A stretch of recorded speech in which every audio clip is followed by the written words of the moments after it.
Aproximadamente el cuerpo está compuesto por un 40% de músculo esquelético y tal vez un 10% de un músculo cardíaco y liso. Estos tienen algunos principios básicos de la contracción muscular. Estos se aplican en los tres diferentes músculos. Anatomía fisiológica del músculo esquelético. Las fibras del músculo esquelético tienen un sarcolema, que es una membrana fina que envuelve a una fibra musculoesquelética. Está formada por una membrana celular que se denomina membrana plástica, que tiene una capa superficial del sarcolema que se fusiona con una fibra tendinosa para que así se agrupe y formen los tendones musculares que se insertan en los huesos. También hay una miofibrilla que está formada por filamentos de actina y miosina. Estas están responsables de la contracción muscular. También tienen bandas claras que contienen solo filamentos de actina que se denominan bandas I, porque son isótropas a la luz polarizada. Y también tiene bandas oscuras que contienen filamentos de miosina y que se denominan banda A, que son anisótropas a la luz polarizada. La interacción entre estos hace un puente cruzado donde se produce la contracción. También hay un disco Z que se extiende en toda la dirección de los filamentos de miosina. Está formado por proteínas filamentosas de distintos filamentos de miosina y actina. Esto va a lo largo de toda la longitud de la fibra muscular. También la porción de miofibrilla está entre los dos discos sucesivos que se denomina sarcómero, que es una fibra muscular que está contraída. En el sarcómero, la longitud de los filamentos de actina se superponen completamente para que los filamentos de miosina y las puntas de los filamentos de actina comiencen a superponerse entre sí para generar su máxima fuerza de atracción. Las moléculas filamentosas de actina mantienen en su lugar a los filamentos de miosina y actina. Esto consigue que los filamentos de actina actúen como armazón que mantiene la suposición de los filamentos de miosina y actina, de modo de que funcione de una maquinaria contráctil del sarcómero, ya que el sarcómero se contrae y se relaja. El sarcoplasma es un fluido intracelular que está entre las miofibrillas. Están llenos de un líquido denominado sarcoplasma, que contiene grandes cantidades de potasio y magnesio y fosfato. También hay muchas mitocondrias que proporcionan a las miofibrillas una contracción grande de cantidades de energía en forma de triosfato que es de adenosina, que es formado por las mitocondrias. El retináculo endoplasmático es especializado en el músculo esquelético. Este es especial y muy importante porque controla la contracción muscular y tiene un retículo de sarcoplasmáticos especialmente extensos.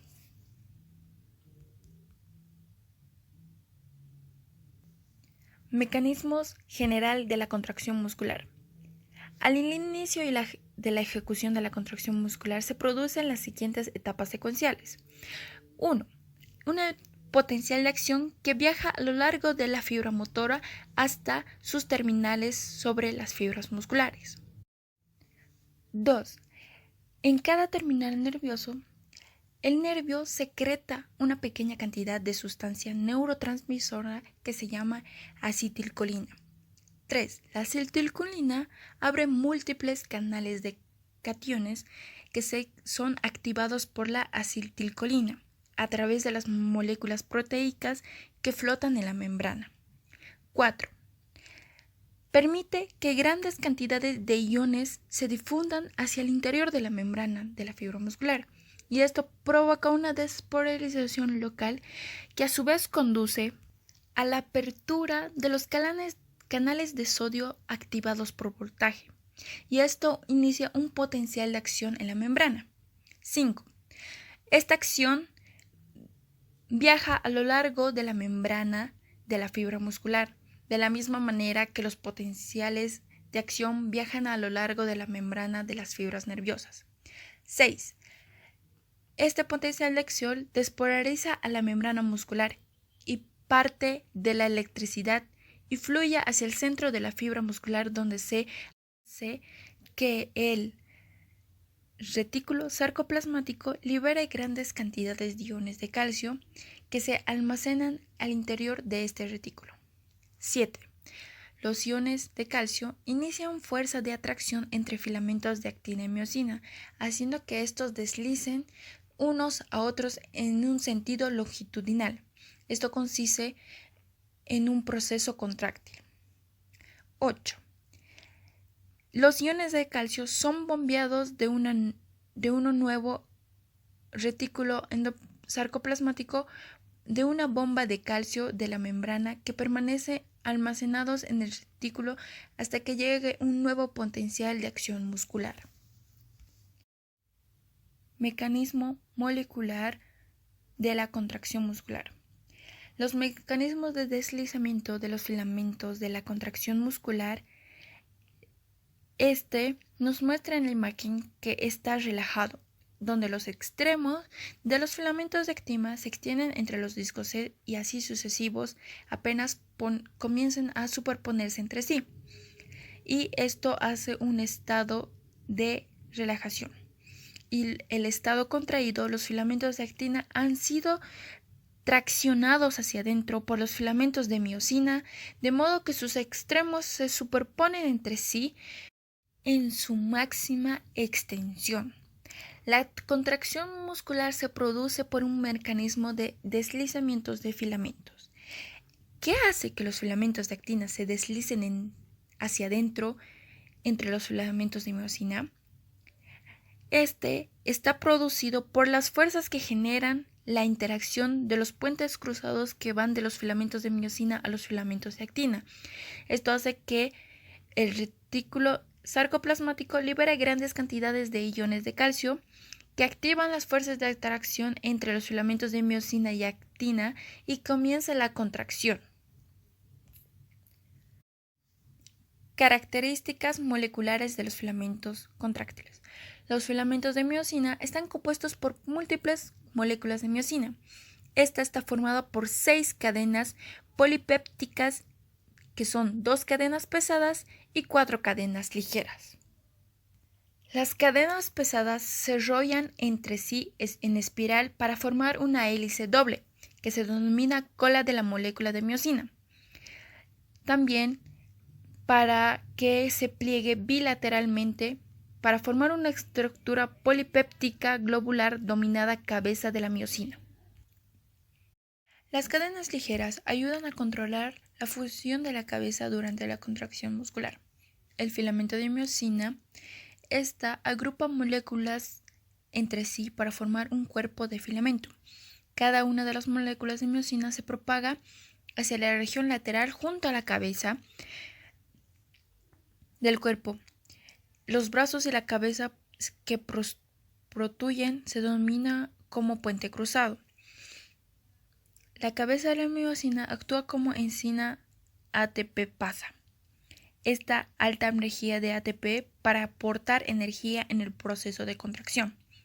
Los filamentos de actina que están formados por actina de tropomiosina y troponina. Estos son los que interactúan en los puentes cruzados de los filamentos de miosina para producir la contracción muscular. Las moléculas de tropomiosina recubren puntos activos de las hebras de actina de modo de que no se pueda producir una atracción entre filamentos de actina y miosina para producir la contracción. La troponina tiene la función de la contracción muscular, ya que tiene 3 subunidades proteínicas, que son la troponina I, que tiene una gran afinidad por la actina, troponina T y la troponina C. Estas tienen una intensidad de afinidad de troponina por iones de calcio que inicia el proceso de la contracción, como la interacción de un filamento de miosina con 2 filamentos de actina y iones de calcio para producir la contracción. La inhibición del filamento de actina por complejo, la troponina y la tropomosina activan los iones de calcio. Y esta interacción entre filamento de actina es una actina activado. Estos hacen que los puentes cruzados de miosina tengan una teoría que se llama la teoría de la cremallera de la contracción. Esto consiste que las cabezas de los puentes cruzados se están uniendo y liberando puntos activos de filamentos de miosina. Cuando una cabeza se une a un punto activo, esta unión produce simultáneamente cambios profundos en la fuerza de los intramoleculares de la cabeza y el brazo de este puente cruzado. Esto también hace de energía a la atracción de fenómenos químicos en el movimiento de la cabeza. Por lo tanto, vamos a tener un efecto FEM. Este efecto tiene antes que comience la contracción, las cabezas de los puentes cruzados se unen con el ATP. Esto es la conformación, la que se extiende perpendicularmente hacia el filamento de actina, pero todavía no está unida a ella. 2. El complejo de troponina y tropomosina une a iones de calcio que se quedan descubiertos en los puntos activos del filamento de actina. Y esto produce que los cabezas de miosina se unan a ellos. 3. Enlace entre la cabeza y el puente cruzado y el punto de activo del filamento. Esto produce un cambio conformacional de la cabeza que hace que éste haga un golpe activo para tirar del filamento de actina y tener una energía almacenada que hace como un muelle comprimido para producir previamente que la cabeza se ascendió a la molécula de ATP. 4. Una vez se desplaza la cabeza del puente cruzado, esto permite la liberación de ADP, que previene cuando las cabezas estaban unidos. También esto une a la molécula ATP y esto hace que se separe la cabeza de la actina. 5. Después de que la cabeza de actina se haya separado de la actina, este desciende de nuevo a la molécula ATP para comenzar el ciclo siguiente, dando lugar a un nuevo golpe activo. Es decir, que la cabeza está dispuesta a comenzar un nuevo ciclo de golpe activo. 6. Cuando la cabeza de comprimida con la ATP se une para un nuevo punto de activo de filamento de actina y estira una vez más para proporcionar un nuevo golpe activo.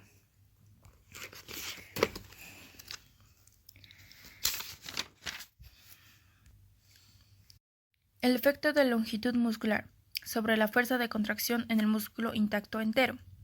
Este nos muestra en el diagrama que la relación entre la longitud y la tensión del músculo antes de la contracción muscular y durante la misma. Relación de velocidad de la contracción con la carga.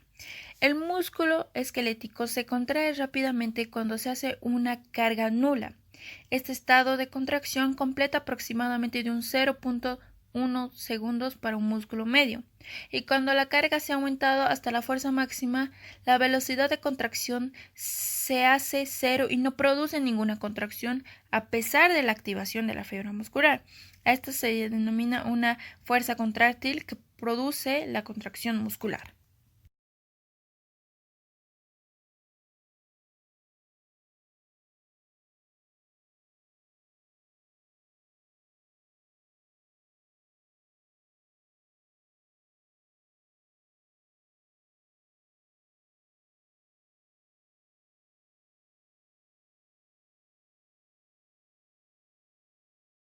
Energética de la contracción muscular. Cuando un músculo se contrae contra una carga, realiza un trabajo.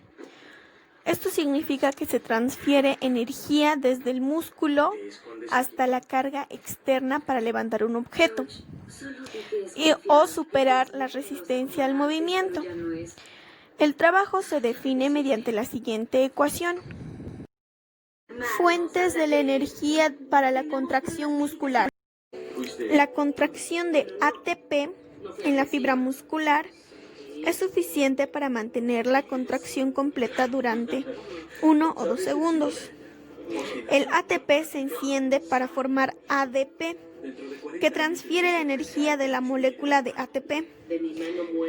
El ADP se vuelve a fosforilar para formar nuevo ATP, lo que permite que el músculo mantenga su contracción. Hay varias fuentes de energía para este. La primera fuente de energía para reconstruir el ATP es la sustancia fosfocreatina. Contiene un enlace fosfato.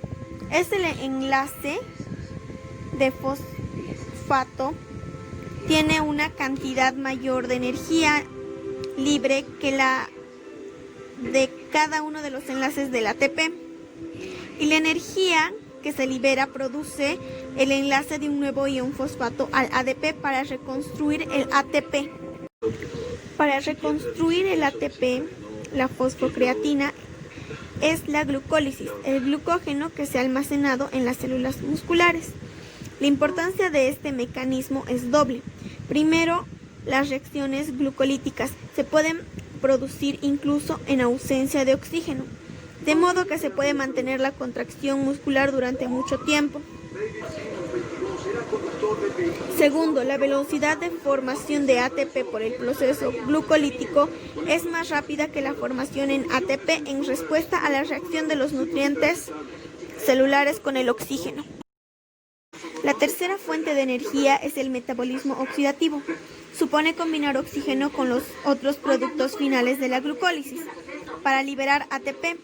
95% de toda esta energía se utilizan para los músculos para la contracción sostenida a lo largo plazo. Procede de esta fuente. Los nutrientes que se consumen son carbohidratos, grasas y proteínas para una actividad muscular a largo plazo.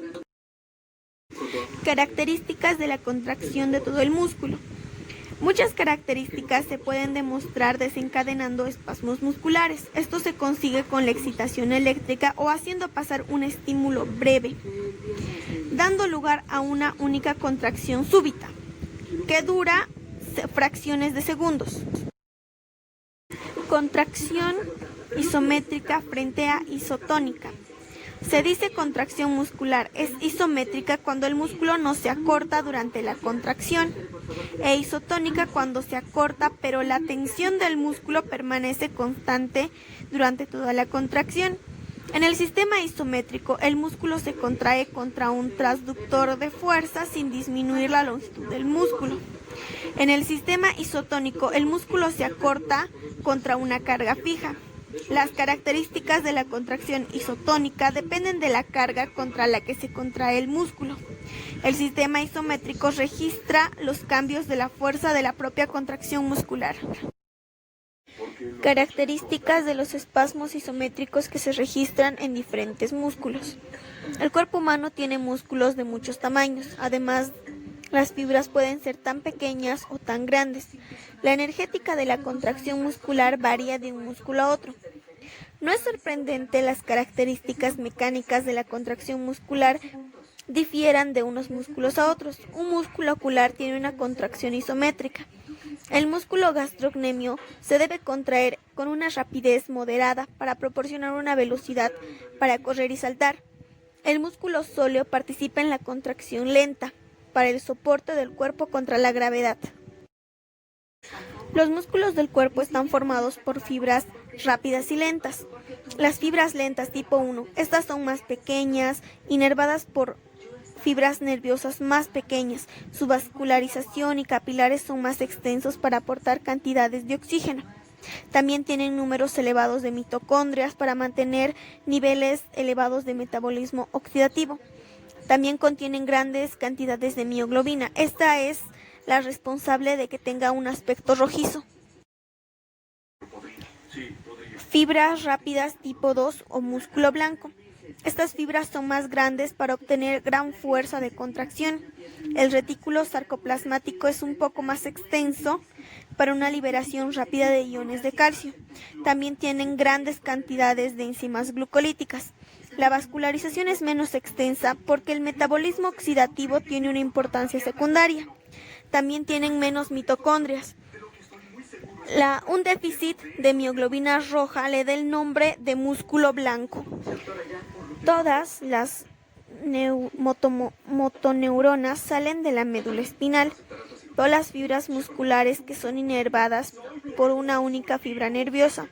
Estas se denominan unidad motora.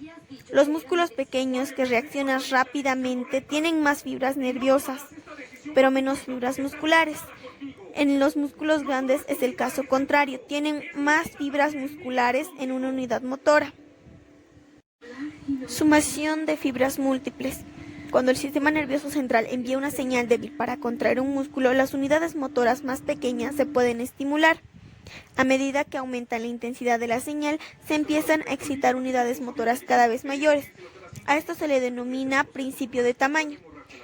Es importante la sumación de fibras es que las diferentes unidades motoras son activadas de manera sincrónica por la médula espinal, de modo que la contracción se alterna entre las unidades motoras, de manera dando lugar de esta a una contracción suave a frecuencias bajas. A medida que aumenta la frecuencia, se llega a un punto en el que cada nueva contracción se produce antes de que se haya finalizado la anterior. Cuando la frecuencia alcanza un nivel crítico, las contracciones se hacen tan rápidas que se fusionan entre sí, y la contracción del músculo entero parece ser completamente suave y continua. Esto se denomina tetanización. Cuando un músculo comienza a contraerse después de un periodo de reposo prolongado, su fuerza de contracción inicial puede ser tan pequeña como la mitad de su fuerza. La fuerza de contracción aumenta hasta una meseta, denominada efecto de la escala o trepe. Cuando los músculos están en reposo, habitualmente hay una cierta cantidad de tensión que se denomina tono muscular. Como las fibras se contraen, el tono del músculo esquelético se debe totalmente a impulsos nerviosos de baja frecuencia que proceden de la máquina espinal. Están controlados desde el encéfalo a las motoneuronas adecuadas del asta anterior de la médula espinal. Fatiga muscular. La fatiga muscular aumenta en una proporción casi directa a la velocidad de depleción del glucógeno del músculo. La fatiga se debe principalmente a la incapacidad de los procesos contráctiles y metabólicos de las fibras musculares de continuar generando el mismo trabajo. Sistemas de palanca del cuerpo. Los músculos actúan aplicando una tensión a sus puntos de inserción en los huesos, y los huesos a su vez forman varios tipos de sistemas de palancas. El análisis de los sistemas de palancas del cuerpo dependen del conocimiento del punto de inserción muscular, distancia del fulcro de la palanca, la longitud del brazo a la palanca y la posición de la palanca. El estudio de los diferentes tipos de músculos, los sistemas de palancas y sus movimientos se llega a denominar cinesiología. Todos los músculos se modelan para adaptarse a las funciones. Estos altera su diámetro, su longitud, su fuerza y su vascularización, pero este proceso es bastante rápido. Cuando se produce un aumento de la masa de un músculo se denomina hipertrofia, y cuando disminuye es la atrofia. La hipertrofia muscular es el aumento del número de filamentos de actina y miosina, dando lugar a un aumento de tamaño de las fibras, denominada hipertrofia de las fibras. Cuando un músculo no se utiliza durante muchas semanas, la velocidad de degradación de las proteínas contráctiles es mucho más rápida que la velocidad de sustitución, por tanto se produce la atrofia muscular. Cuando un músculo pierde su inervación ya no recibe señales contráctiles.